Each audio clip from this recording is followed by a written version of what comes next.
할렐루야. 오늘은 더 블레싱 시리즈 말씀 세 번째, 은혜의 보좌 앞으로 나아가라, 이런 제목의 말씀입니다. 하나님은 만복의 근원이 되십니다.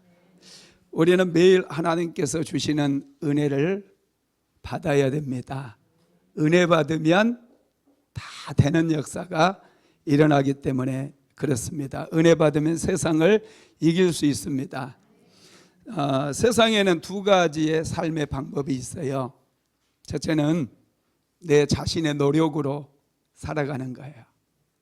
내가 노력해서 뭔가 성취하고 이루는 삶입니다. 굉장히 피곤하고 힘들어요. 또 다른 방법이 하나가 있는데 하나님의 은혜로 사는 겁니다. 은혜를 받으면 하나님께서 자연스럽게 꽃이 피게 만들어 주시고 열매도 맺게 만들어 주십니다. 그래서 은혜로 살아가는 사람들은 항상 마음속에 평안이 있고 기쁨이 있고 감사가 있게 되죠. 나무를 자세히 한번 관찰해 보세요. 나무가 어떻게 자라는지. 나무를 자세히 관찰해 보면 꽃을 피우려고 발버둥 치지 않아요. 열매를 맺으려고 나무가 발버둥 치지 않습니다. 그냥 자연에 순응해서 햇볕이 비치면 그 햇볕을 계속해서 공급을 받습니다. 어느 순간 꽃이 피고 어느 순간 풍성한 열매를 맺히게 되는 거죠. 우리 인생도 마찬가지예요. 내가 뭔가 성취하기 위해서 발버둥 치고 힘쓰고 고민하고 자꾸 노력하다 보면은 인생이 굉장히 팍팍해지고 아주 힘들어집니다. 그런데 하나님의 은혜를 향해서 나아가며 하나님께서 주시는 그 은혜를 공급받다 보면은 신기하게 막혔던 담이 무너지기도 하고 없던 길이 만들어지기도 하면서 인생에 막 꽃이 피고 풍성한 열매를 맺더라는 거예요. 그래서 저와 여러분은 항상 하나님의 은혜를 소중히 여겨야 돼요. 하나님의 은혜를 사모해야 된다는 거죠. 작년 12월 말경에 제가 농장을 갔는데 농장에 한쪽에 꽃들이 너무너무 많이 피어 있는 거예요. 노란 민들레가 활짝 피어 있어요. 깜짝 놀랐습니다. 아니 이렇게 추운 겨울에 어떻게 민들레가 필 수 있는가. 그래서 자세하게 관찰했더니 그곳은 이제 찬바람이 탁 막혀져 있는 부분이었고요. 이 햇살이 너무너무 잘 들어오는 곳이에요. 햇볕이 잘 비춰지니까 꽃이 그 겨울임에도 불구하고 노랗게 피어 있는 거예요. 와, 놀랍지 않습니까? 저와 여러분도 마찬가지입니다. 인생을 힘들게 살려고 하지 마세요. 발버둥 치지 마세요. 은혜가 있는 곳으로 나와서 먼저 은혜를 받으시기 바랍니다. 은혜가 있는 곳에 내가 앉아있기만 해도 하나님의 은혜가 내 삶에 부어지더라는 거예요. 올해도 제가 농장에 호박을 좀 심었어요. 호박. 제가 한 것은 호박 씨앗을 심어놓은 것밖에 없습니다. 그런데 이 햇볕이 비치니까 이 호박이 발화를 해가지고 싹을 틔워요. 그리고 막 넝쿨을 뻗어가더니 호박이 열리기 시작하는데 장난 아닙니다. 할렐루야. 누런 호박들이, 지난주에 점심 드신 분들 호박죽 드셨죠? 그거 농장에서 따온 겁니다. 지금 농장에 가면 호박이 10개도 넘게 있어요. 많이 따놨습니다. 제가 필요하신 분들은 할렐루야 하나씩 드리겠습니다. 이 호박이 얼마나 막 이때만한 호박이, 노력한 것도 없어요. 그냥 이 호박은 넝쿨을 뻗어가면서 햇볕을 받아서 호박을 만든 거예요. 호박이 맺혀지는 거예요. 햇볕 받다 보니까. 우리 인생이 여러분 여기에 비밀이 있는 것입니다. 우리는 자꾸 하나님으로부터 멀어지려고 그러고 어두운 곳을 향해서 나아가는 분들이 있는데 아닙니다. 하나님 앞에 나오시기 바랍니다. 여러분, 그러면 은혜는 어디에서 시작이 되는가 한번 살펴볼까요? 요한복음 1장 17절 말씀 한번 같이 읽어봅시다. 율법은 모세로 말미암은 것이요 은혜와 진리는 예수 그리스도로 말미암은 것이라. 은혜가 어디에서 시작됐다고요? 예수 그리스도로부터 시작이 됐다는 거예요. 예수님 앞에 나오면 은혜를 받는다는 거예요. 은혜가 예수님에게 있습니다. 세상에 은혜가 있는 곳은 오직 예수님 앞에 나올 때 우리가 은혜를 발견하게 되는 것을 믿으시기 바랍니다. 은혜는 예수님으로부터 시작했고 예수님 안에 충만하게 예수님 앞에 있어요. 한번 읽어봅시다. 요한복음 1장 14절입니다. 말씀이 육신이 되어 우리 가운데 거하심에 우리가 그의 영광을 보니 아버지의 독생자의 영광이요 은혜와 진리가 충만하더라. 예수님 안에 은혜와 진리가 충만합니다. 저와 여러분 모든 사람들에게 나누어 주고 끊임없이 공급해 주어도 조금도 부족함이 없는 그 은혜가 예수님에게 있다라는 거예요. 그래서 저와 여러분이 먼저 은혜를 받아야 돼요. 받음이 먼저입니다. 우리는 받지 않으면 줄 수가 없어요. 나눌 수가 없습니다. 먼저 하나님 앞에 은혜를 풍성하게 받아야 됩니다. 받은 만큼 우리가 하나님께 쓰임 받을 수 있어요. 받지 못하면 하나님 앞에 쓰임 받을 수가 없습니다. 할렐루야. 출애굽기 25장에 보면은요, 성막을 만드는 이야기가 쭉 기록이 되어 있어요. 성막에서 가장 중요한 게 뭐냐면 법궤입니다. 언약궤. 십계명 돌판이 들어있고 만나 항아리가 들어있는 그 언약궤가 정말로 중요해요. 이 언약궤를 만들 때 여러분 무엇으로 만드느냐 하면 시띠나무로 만듭니다.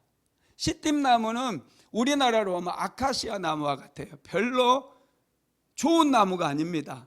백향목같이 아름다운 나무들은 성전을 건축하거나 왕궁을 건축할 때 사용이 되었잖아요.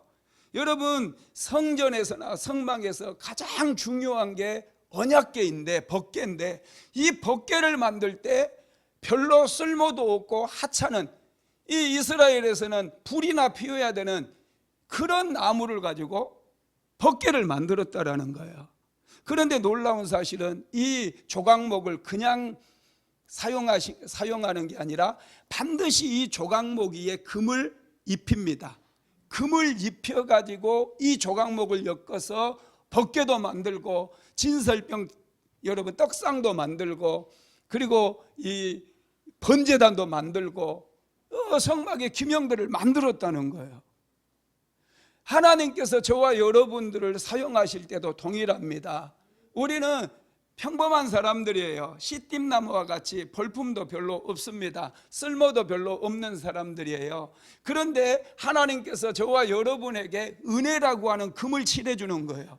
은혜를 받게 하고 은혜를 우리에게 내려주셔서 우리가 하나님의 교회의 일원이 되게 만들고 우리를 하나님 나라의 아주 귀중한 그런 하나님의 백성이요 하나님의 권속으로 우리를 삼아주신다는 거예요. 그래서 성경을 보면은 이 특별히 하나님 앞에 귀하게 쓰임받았던 사람들은 하나같이 먼저 받았습니다. 하나님께 은혜를 받음으로 인해서 그들이 존귀하게 쓰임을 받았다라는 것입니다. 저와 여러분도 너무나 평범해요. 우리 중에 잘난 사람이 어디 있습니까? 참 평범한 인생들이지만은 그 위에 하나님의 은혜가 씌워지게 되면 우리는 평범한 존재가 아니에요. 은혜가 씌워지기만 하면 우리는 세상이 두려워하는 그런 여러분 멋있는 인생들이 될 수가 있다는 것입니다. 하나님 앞에 귀하게 쓰임받게 되는 거 믿으시기를 바랍니다. 그러면 여러분 하나님께서 주시는 은혜를 받기 위해서 필요한 것들이 무엇일까요? 우리가 하나님의 은혜를 받기 위해서 우리 안에 필요한가? 그것은 여러분 긍휼히 여기는 마음인데요. 한번 읽어봅시다. 마태복음 9장 13절입니다. 너희는 가서 내가 긍휼을 원하고 제사를 원하지 아니하노라 하신 뜻이 무엇인지 배우라. 나는 의인을 부르러 온 것이 아니요 죄인을 부르러 왔노라. 하나님께서 우리에게 원하시는 것은 긍휼히 여기는 마음이에요. 할렐루야. 우리는 주변에 우리 가족들을 보면서도 또 이웃들을 보면서 긍휼히 여기는 마음이 정말로 필요합니다. 이 긍휼히 여기는 마음이 어떤 마음이냐면 탕자가 집으로 돌아왔을 때 그의 아버지가 그 다 잃어버리고 거지가 돼서 돌아오는 그 아들을 끌어안으면서 측은히 여겼던 그 마음이 긍휼히 여기는 마음입니다. 누가복음 15장 20절 읽어봅시다. 이에 일어나서 아버지께로 돌아가니라. 아직도 거리가 먼데 아버지가 그를 보고 측은히 여겨 달려가 목을 안고 입을 맞추니, 아버지께서는 탕자가 돌아왔을 때 그 아들을 측은히 여겼다는 거예요. 이게 긍휼히 여기는 마음입니다. 이런 긍휼히 여기는 마음이 우리 안에 있을 때 우리 역시도 하나님께서 우리를 긍휼히 여겨주심으로 우리에게 은혜를 베풀어 주신다는 것을 믿으시기를 바랍니다. 이 긍휼히 여기는 마음이 있을 때 여러분 긍휼을 갈망하게 되어 있어요. 긍휼함도 하나님께 받아야 되거든요. 이 긍휼히 여기는 마음이 우리 안에 있을 때 우리는 더 하나님의 긍휼에 목마른 거예요. 하나님의 은혜에 목마름이 있어야 돼요. 하나님 앞에 목마를 때 하나님 앞에 나와서 하나님, 은혜 아니면 살아갈 수 없습니다. 나에게 은혜를 베풀어 주시옵소서 구할 수가 있다는 거죠. 마가복음 10장 46절로 47절 한번 읽어봅시다. 그들이 여리고에 이르렀더니 예수께서 제자들과 허다한 무리와 함께 여리고에서 나가실 때에 디메오의 아들 명인 거지 바디메오가 길가에 앉았다가 나사렛 예수시란 말을 듣고 소리질러 이르되 다윗의 자손 예수여 나를 불쌍히 여기소서 하거늘. 아멘. 태어날 때부터 소경되었던 바디메오는 하나님을 향한 갈망이 있었어요. 예수님을 만나고 싶은 간절한 갈망이 있었어요.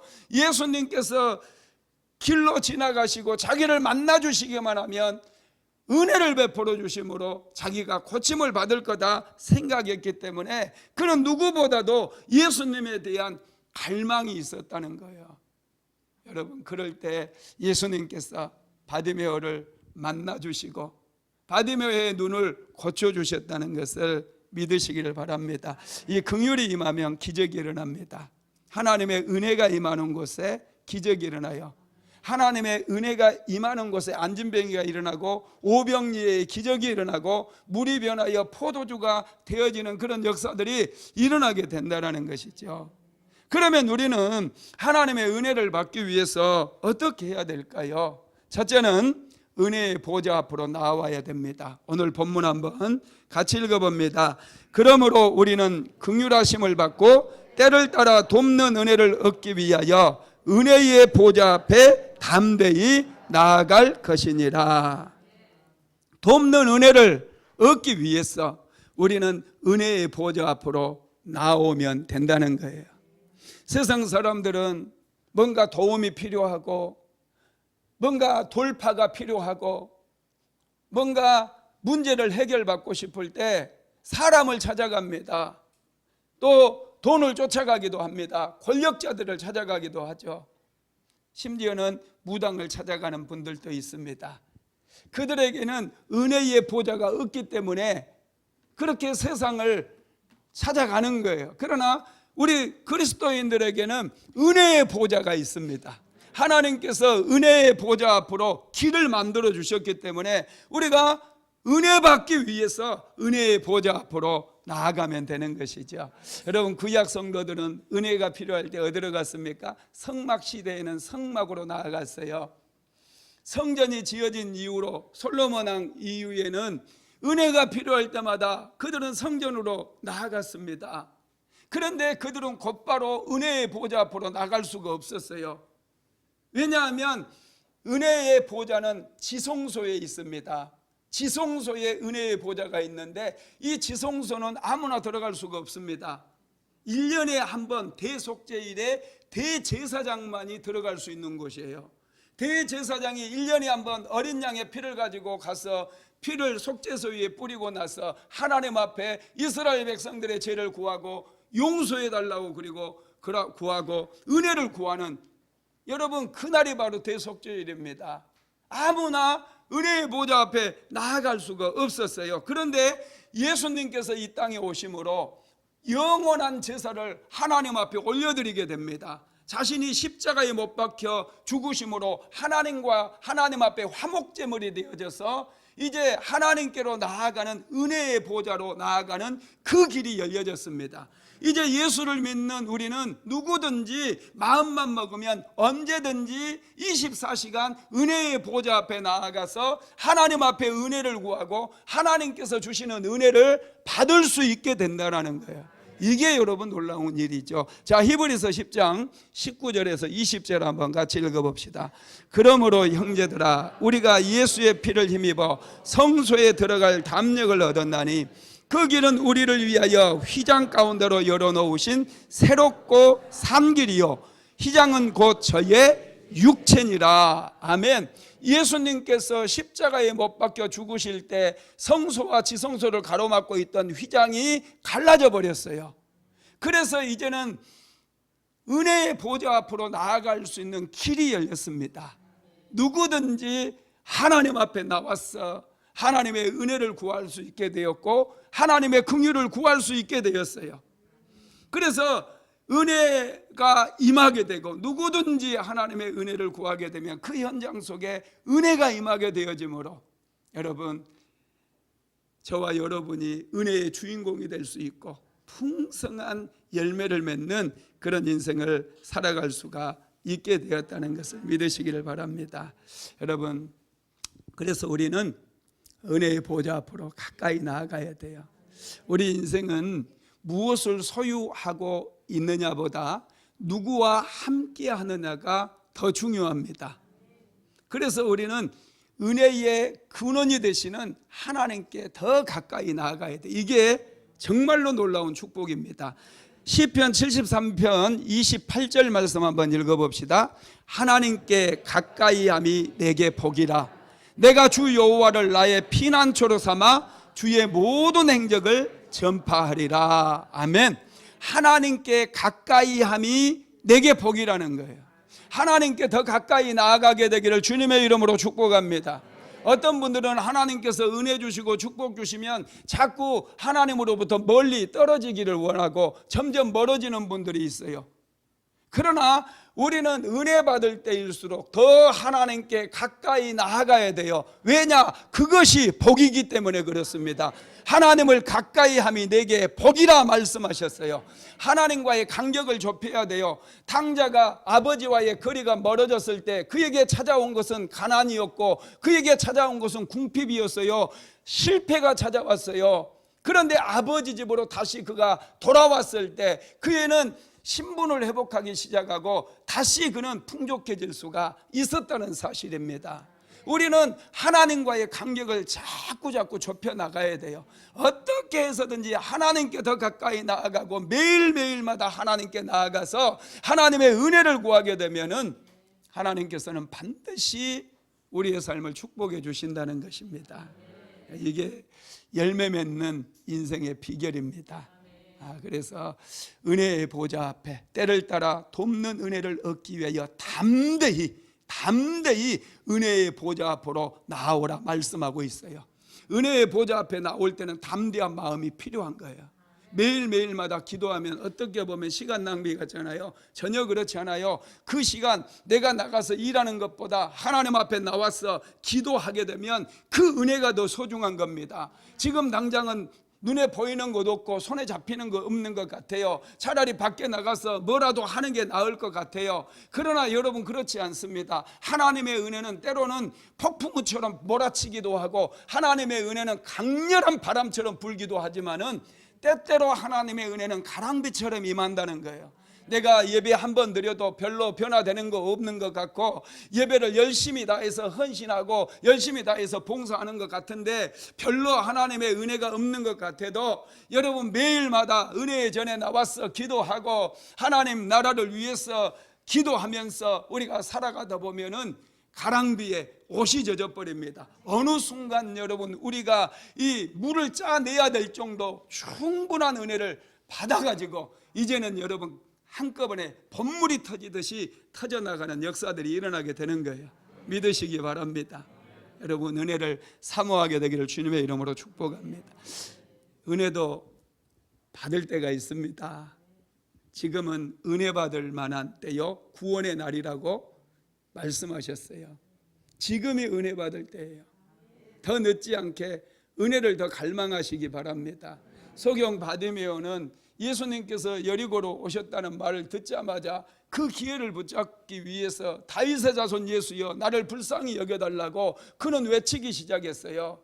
그래서 그때 예수님을 만났던 거예요. 만약에 소경 바디메오가 사람들이 방해했을 때 너 조용히 해라, 그때 입을 꾹 닫아버리고 나중에 예수님께서 지나가시면 그때 예수님을 만나야 되겠다, 이렇게 멈춰버렸다면 그는 더 이상 예수님을 만날 수 없었어요. 왜냐하면 여리고를 거쳐가지고 예수님은 예루살렘으로 올라가게 되셨고 예루살렘에서 십자가에 못 박혀 죽으셨기 때문에 다시는 여리고로 내려올 일이 없었다는 것입니다.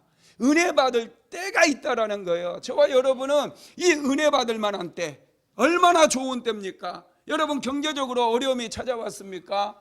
삶의 질병이 찾아왔습니까? 지금이 은혜 받을 때라는 거예요.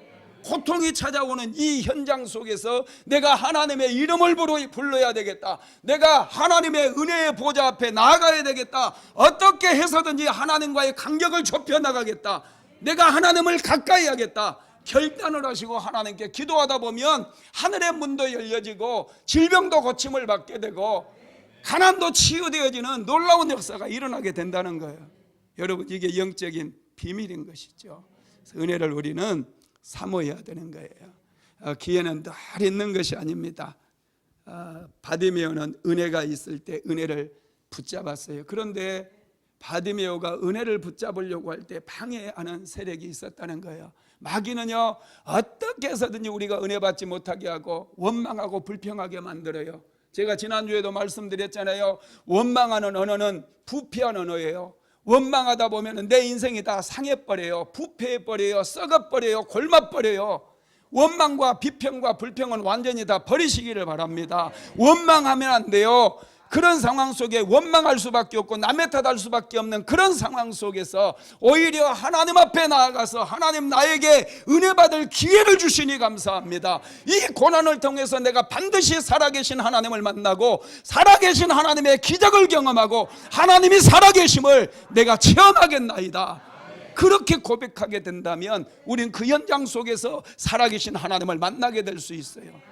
여러분, 너무 조급해하지 마세요. 너무 서두르지 마세요.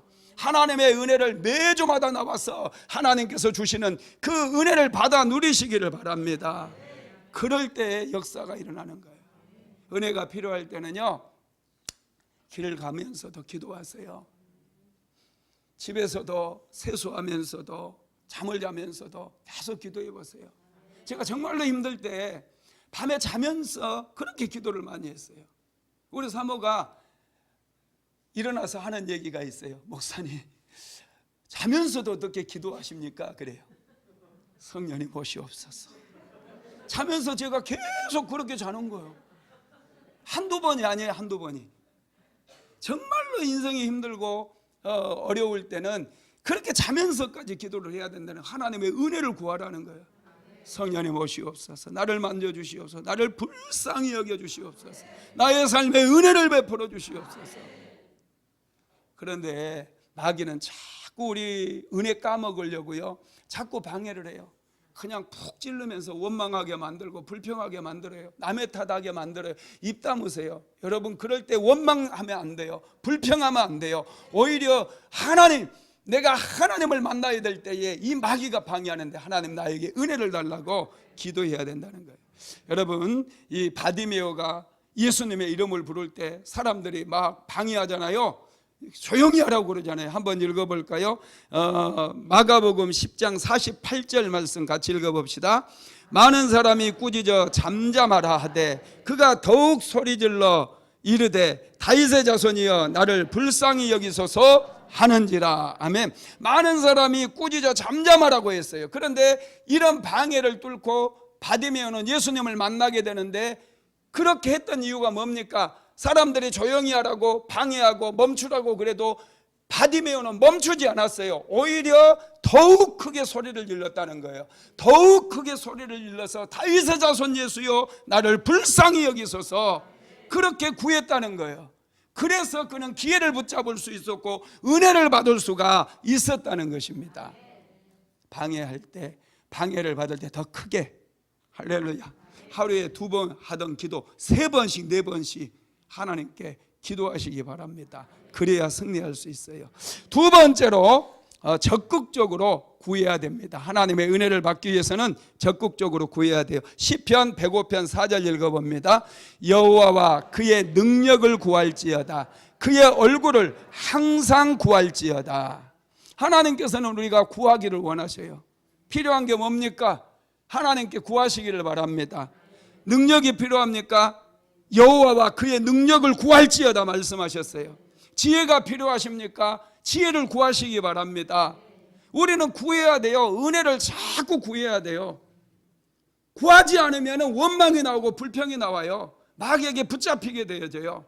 그러나 어려움의 때에 하나님 앞에 마음을 정해서 나와서 하나님 앞에 은혜를 달라고 구하고 하나님의 얼굴을 구하게 되면 반드시 우리는 받을 수 있어요. 하나님의 얼굴을 구하라는 얘기가 뭐냐? 그게 은혜를 구하라는 거예요. 하나님의 얼굴빛에서 은혜가 나오기 때문에. 역대하 7장 14절 말씀 한번 같이 읽어봅니다. 내 이름으로 일컫는 내 백성이 그들의 악한 길에서 떠나 스스로 낮추고 기도하여 내 얼굴을 찾으면 내가 하늘에서 듣고 그들의 죄를 사하고 그들의 땅을 고칠지라. 스스로를 낮추고 죄를 회개하고 하나님 앞에 엎드려서 기도하면 하나님께서 하늘에서 그 기도 들어주시고 우리의 죄를 용서해 주시고 땅을 고쳐주시고 환경을 고쳐주시고 질병도 고쳐주시고 은혜를 우리에게 베풀어 주신다는 것이죠. 우리는 더 기도해야 돼요. 사람들이 신기해요. 어떻게 하면 기도 시간 좀 줄일까 이거 고민하더라고요. 어떻게 하면 기도 시간을 좀 늘릴까 이런 생각으로 바꾸시기 바랍니다. 이게 얼마나 행복한지 몰라요. 어떻게 해서든지 기도 시간 확보하세요. 내가 열심히 사람 만나도 별로 안 돼요. 열심히 장사해도요 그거 이만큼이 얼마 안 돼요.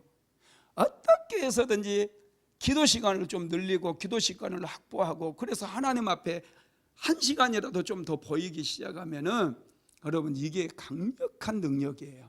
이 비밀을 알게 되기를 주님의 이름으로 축복합니다. 중국의 선교사였던 허디슨 테일러 선교사님이 하루는 이제 배를 타고 섬으로 말씀을 전하기 위해서 가고 있었어요. 그런데 갑자기 이제 돛담배인데 바람이 불지를 않으니까 배가 앞으로 나아가지를 못합니다. 선장이 방향을 틀어가지고 겨우 이제 항구에 정박을 시켰어요. 저녁에 가서 집회를 해야 되는데 배가 떠날 생각을 하지 않는 겁니다. 그래서 선장에게 가서 내가 지금 저녁에 말씀을 전해야 되는데 여기 멈춰 있으면 어떡하느냐, 빨리 출발해라 그랬더니 선장 하는 말, 바람이 불어야 가죠. 바람이 불어야 가죠. 그러면 어떻게라도 좀 배 좀 움직여 봐라. 어떻게 당신 선장 아니냐, 좀 움직여서 바다로 좀 나가든지 어떻게 해봐라 그랬더니 선장이 그러더래요. 당신은 뭐 하나님 말씀 전하는 사람이고 하나님의 사람 선교사라고 그러는데 당신이 믿는 하나님께 한번 기도해 봐라, 바람 좀 달라고 그러더래요. 그래서 선교사님이 그러면 배를 가는 방향으로 방향을 바꿔놔라 그렇게 얘기하고 배 밑창에 내려가서 이제 기도하기 시작합니다. 하나님 바람을 좀 불게 해주세요. 하나님 바람이 불어야 배가 출발을 할 수 있고 내가 복음을 전할 수 있습니다. 하나님 바람을 주세요. 막 기도했더니 갑자기 막 그 문을 막 두들기는 소리가 들리는 거예요. 왜 그러냐고 그랬더니 목사님 기도 그만하세요. 바람이 너무 세게 불고 있어요. 할렐루야. 여러분 우리가 기도하면 은혜의 바람이 막 불어오는 거예요. 치유의 바람이 불어오는 거예요. 능력의 바람이 불어오는 거예요. 능력이 모자랍니까? 지혜가 모자랍니까? 하나님께서는 모든 것을 후히 주신다고 그랬어요. 구해야 된다는 거예요. 기도하시기 바랍니다. 은혜는 구해야 돼요. 은혜의 보좌 앞에 나아가서 하나님 앞에 은혜를 간절히 구하게 되면 정말 놀라운 일들이 일어나게 됩니다. 세 번째로는 예수님 안에 거해야 돼요. 요한복음 15장 4절 한번 읽어봅시다. 내 안에 거하라 나도 너희 안에 거하리라. 가지가 포도나무에 붙어있지 아니하면 스스로 열매를 맺을 수 없음같이 너희도 내 안에 있지 아니하면 그러하리라. 예수님 예수님께서 주시는 은혜를 받기를 원한다면 예수님 은혜에 거해야 돼요. 깊이 뿌리를 내려야 돼요. 그래서 제가 기도는 시추 작업이다 그런 말씀 자주 하죠. 기도를 하면서 파 내려가는 거예요. 그러면 끝까지 파 내려가니까 거기서 유전도 터지고 샘물도 터지고 할렐루야 금광도 터지고. 기도하지 않으면 그런 거 경험 못 하거든요. 근데 꾸준히 하나님 앞에 매일마다 나와서 기도하다 보면 이게 기도가 막 영적인 막 세계를 파 내려가요. 그래서 거기에서 막 엄청난 것들이 터져 나오게 만든다는 것입니다. 우리는 예수님 안에 거하면서 예수님 앞에 깊이 뿌리를 내려야 돼요. 우리는 예수님 안에서 하나님의 자녀가 된 거 믿으시기 바랍니다. 하나님의 자녀가 되었다는 것은 빛의 자녀가 되었다는 거예요. 빛의 자녀가 되었다는 것은 하나님의 은혜 아래 살게 되었다는 것입니다. 에베소서 5장 8절 한번 읽어봅니다. 너희가 전에는 어두움이더니 이제는 주 안에서 빛이라. 빛의 자녀들처럼 행하라. 너희는 더 이상 어둠이 아니대요. 너희는 빛의 자녀가 되었대요. 그러면 빛의 자녀들처럼 살아가라는 거예요. 어두운 일, 죄 지을 생각하지 말고 자꾸 죄 건수를 만들어 가지고 어떻게 하면 죄를 안 들키고 지을까 그런 생각하지 말고 어떻게 하면 다른 사람을 위해서 유익하게 살아갈까, 할렐루야, 어떻게 하면 더 베풀고 나누는 삶을 살아갈까, 이런 빛들의 삶을 살라는 거예요. 할렐루야. 어떻게 하면 하나님께 더 가까이 나아갈까, 그런 고민이 있어야 된다는 것입니다. 여러분, 언약궤를 만드는 시띠나무 제가 말씀드렸잖아요. 이 시띠나무는 사막에서 자라요. 비도 내리지 않는 사막에서 이 시띠나무가 잘 자랍니다. 시띠나무가 사막에서 살아남을 수 있는 비결이 뭐냐면 뿌리를 깊이 내리는 거예요. 이 시띠나무 중에는 뿌리를 얼마나 내리느냐면 시띠나무 중에는 2km까지 뻗은 뿌리가 있대요. 무시무시하지 않습니까? 뭐 100m만 뿌리를 내렸다고 해도 우와, 이런 나무가 다 있어? 이렇게 우리가 생각하지 않겠어요? 그런데 2000m를 뚫고 들어가 가지고 이 시띠나무가 물을 찾아서 뿌리 그러면서 뿌리를 내려 가지고 수원지에 딱 닿는 거예요. 그러니까 그렇게 메마르고 건조하고 척박한 땅에서 시띠나무는 살아남을 수가 있는 거예요.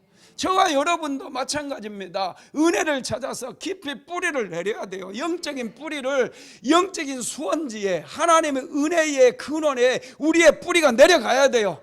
계속해서 힘들어도 어쩔 수 없습니다. 뿌리를 뻗쳐나가기까지 시띠나무는 엄청난 고통을 당해요. 그렇지만 뿌리가 수원지에 닿기만 하면 더 이상 고통받을 필요 없어요. 수원지에 닿기만 하면 저절로 꽃이 피게 됩니다. 아무리 기근이 찾아오고 경제적인 환파가 찾아오고 경제적인 위기가 찾아온다 할지라도 은혜에 접촉되어 있는 그 사람은 경제의 파고를 쉽게 넘어갈 수 있다는 거예요. 은혜에 닿아야 돼요. 여러분, 나무는요, 그래서 자꾸 옮겨 심으면 안 돼요. 나무는 뿌리를 잘라서 옮겨 심잖아요. 옮겨 심고 또 옮겨 심으면 나무 죽어버려요. 한 군데서 깊이 뿌리를 내려야 됩니다. 저와 여러분도 나무와 같은 존재들이에요. 깊이 숨보고만 되었기에 뿌리를 내리시기 바랍니다. 이곳에서 내려주시는 하나님의 은혜에까지 깊이 닿아야 돼요. 하나님의 그 축복의 그 근원 수원지에 깊이 뿌리를 내려야 돼요. 그래야 흔들림이 없이 우리 삶에 꽃이 피고 열매가 맺혀지는 그런 축복을 누리게 된다는 것입니다. 하나님의 은혜는 여러분 너무나 소중합니다. 그래서 이 은혜에 우리가 접촉이 돼야 된다는 거예요. 그러면 하나님의 은혜가 임할 때 어떤 일이 일어나는가 한번 살펴봅시다. 첫째는 큰 복이 임합니다. 자, 이사야서 60장 4절로 5절 한번 읽어봅니다. 내 눈을 들어 사방을 보라. 무리가 다 모여 내게로 오느니라. 내 아들들은 먼 곳에서 오겠고 내 딸들은 안기어 올 것이라. 그때 내가 보고 기쁜 빛을 내며 내 마음이 놀라고 또 화창하리니 이는 바다의 부가 내게로 돌아오며 이방 나라의 재물이 내게로 옴이라. 이스라엘 백성들에게 하나님의 은혜가 부어졌을 때 하나님께서 주신 말씀입니다. 저와 여러분의 삶에도 이 은혜의 수원지에 우리가 뿌리를 내리게 되면 이런 놀라운 축복이 임한다는 거예요. 바다가 얼마나 어마어마한 보물을 창고입니까? 바다에서 여러분 석유도 나오고 바다의 그 해산물들 하며 바다에 있는 진주하며 숨겨진 보물들이 얼마나 많습니까? 그런데 그 바다의 부가 내게로 온다는 거예요. 이방 나라의 재물이 너를 향해서 달려오겠다는 거예요. 내가 그걸 얻으려고 노력하지 않아도 그것들이 자동으로 나를 향해서 다가오게 된다는 거예요. 이런 인생을 살아가게 되기를 주님의 이름으로 축복합니다. 두 번째로는 치료의 역사가 일어납니다. 이사야서 35장 5절에서 6절 말씀입니다. 그때에 맹인의 눈이 밝을 것이며 못 듣는 사람의 귀가 열릴 것이며 그때에 저는 자는 사슴같이 뜰 것이며 말 못하는 자의 혀는 노래하리니 이는 광야에서 물이 솟겠고 사막에서 시내가 흐를 것이라. 아멘. 하나님의 은혜가 임하니까 인생이 다 치료된다는 거예요. 영혼 육이 다 치료되는 놀라운 역사가 일어난다는 거예요. 은혜 받으면 여러분 치유의 역사가 일어나요. 예, 우리 교회에 화분이 굉장히 많잖아요. 화분이 참 많아요. 이 화분들 겨울 되면은 전부 이제 안에다 집어넣어 놓거든요. 그러면 햇볕을 잘 받지 못하니까 어떤 화분들은요 누렇게 막 죽어가요. 죽어가고 물 줘도 소용이 없습니다. 그런데 이제 봄이 되면은 이걸 밖에 딱 내놔요. 그러면 물도 안 줘도 돼요. 하늘에서 하나님께서 물도 주시고 햇볕을 쫙 비춰주게 되면 한 달이 안 가서 막 이것들이 생명력이 살아나기 시작해가지고 나중에 꽃도 피고 얼마나 건강해 보이는지 모릅니다. 여러분 우리 인생도 마찬가지예요. 하나님의 은혜 가운데 나오게 되면 시들었던 내 영혼이 막 살아나기 시작하는 거예요. 하나님의 은혜에 노출시키게 되면은 메말랐고 죽어가던 나의 영혼이 막 기뻐 뛰면서 살아 운동력 있게 되어져요. 그래서 힘을 얻어가지고 다시 한번 꽃을 피게 되고 나이를 먹어도 다시 꽃이 피고 나이를 먹어도 열매 맺는 그런 인생이 된다는 거예요. 은혜가 중요해요. 은혜가. 이 블레싱 시리즈 중에서 여러분 하나님께 은혜 받아야 되겠다 이런 결단이 있게 되기를 주님의 이름으로 축복합니다. 은혜를 받으니까 다리를 저는 사람들이 안진뱅이가 고침을 받는 거예요. 소경이 눈을 뜨는 역사가 일어나는 거예요. 은혜를 받으니까 벙어리가 입이 열려지는 그런 놀라운 역사가 일어나게 되는 것이죠. 그런데 여러분 이 은혜마저도 내 노력이 아니에요. 은혜 받는 건 내 노력이 아니에요. 자, 이사야서 55장 2절 한번 읽어봅니다. 너희가 어찌하여 양식이 아닌 것을 위하여 은을 달아주며 배부르게 하지 못할 것을 위하여 수고하느냐. 내게 듣고 들을지어다. 그리하면 너희가 좋은 것을 먹을 것이며 너희 자신들이 기름진 것으로 즐거움을 얻으리라. 너희는 하나님 앞에 나와서 목사님 입술을 통해서 선포되어지는 말씀을 듣고 들을지어다 이렇게 말씀하고 있는 거예요. 이 말씀을 듣는 현장 속에 하나님께서 은혜를 부어주시는 거예요. 예배드리는 현장 속에 하나님께서 하늘의 문을 여시고 얼굴빛을 향해 주시고 풍성한 은혜를 내려주심으로 우리는 그 은혜 받고 사는 거예요. 예배 시간 늦으면 안 돼요. 그래서 예배 시간 빠지면 안 돼요.